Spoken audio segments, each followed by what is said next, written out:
Rəqəmsal İnkişaf və Nəqliyyat naziri Rəşad Nəbiyev və Azərbaycan Dəmir Yolları Qapalı Səhmdar Cəmiyyətinin sədri Rövşən Rüstəmov dövlətimizin başçısına və birinci xanıma görülmüş işlər barədə məlumat verdilər.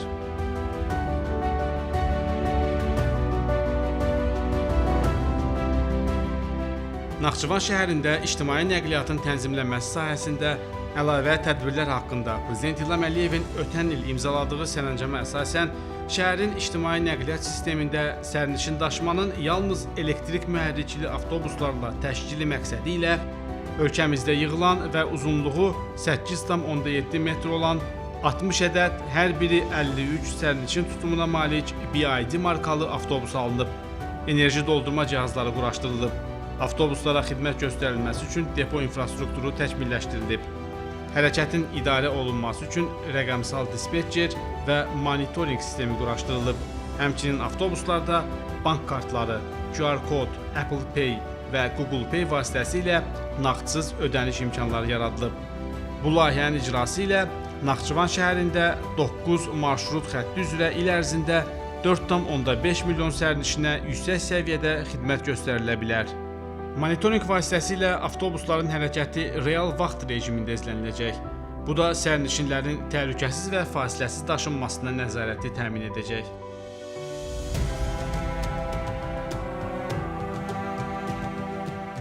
Bakubas MMC-nin Naxçıvan şəhərində fəaliyyətə başlaması ictimai nəqliyyat xidmətlərinin keyfiyyətinin yüksəldilməsinə və ödəniş proseslərinin tam nağdsız formata keçirilməsinə mühüm töhfə verəcək. 3 hektara yaxın ərazisi olan depoda zəruri infrastruktur yaradılıb.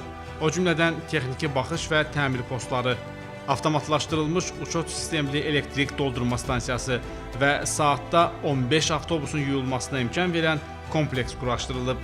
Depo 2 növbəli iş rejimində fəaliyyət göstərəcək və 200 sürücü, 22 inzibati heyət işlə təmin ediləcək. Sürücülərin aylıq əmək haqqı isə 1000 manatdan çox olacaq.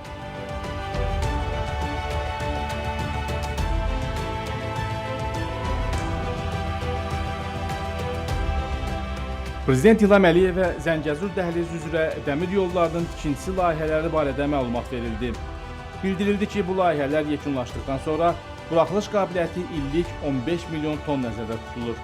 Horadiz, Yuxarı Mərcanlı, Soltanlı stansiyalarını əhatə edən 30 kilometrlik hissə müvəqqəti istismara verilib və 2024-cü ilin mayından Araz Vadisi İqtisadi Zonası Sənaye Parkına yük daşımaları həyata keçirilir.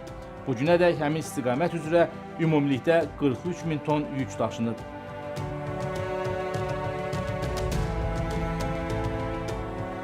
Naxçıvan Dəmir Yolu xəttinin layihələndirilməsi və tikinti işlərinin icrasına 2025-ci ildən başlanılıb.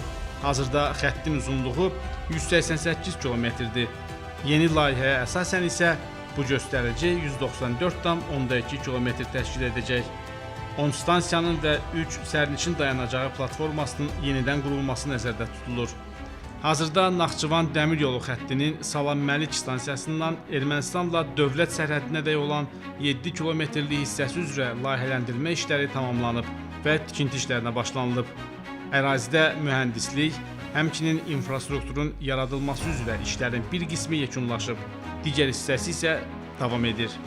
Əraziyə hazırda 7 kilometrlik rels və 7000 ədəd şpal daşınıb. Burada sentyabrın sonunadək yolun üst quruluşunun 6,3 kilometrlik hissəsinin quraşdırılması planlaşdırılır. Sərhəddən 700 metr məsafədə yerləşən qalan hissədə isə mina təmizləmə işləri tamamlandıqdan və layihənin uzlaşdırılması məqsədi ilə trip marşrutu üzrə layihə hazır olduqdan sonra tikinti quraşdırma işlərinə başlanılması nəzərdə tutulur.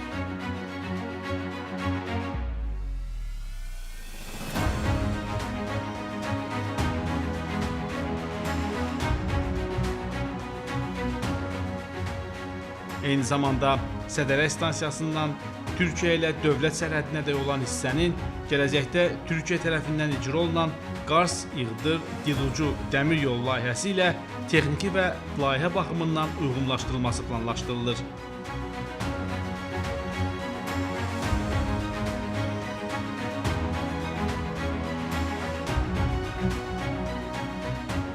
Hazırda Türkiyə tərəfindən qeyd olunan dəmir yolu xətti üzrə layihələndirmə işləri aparılır.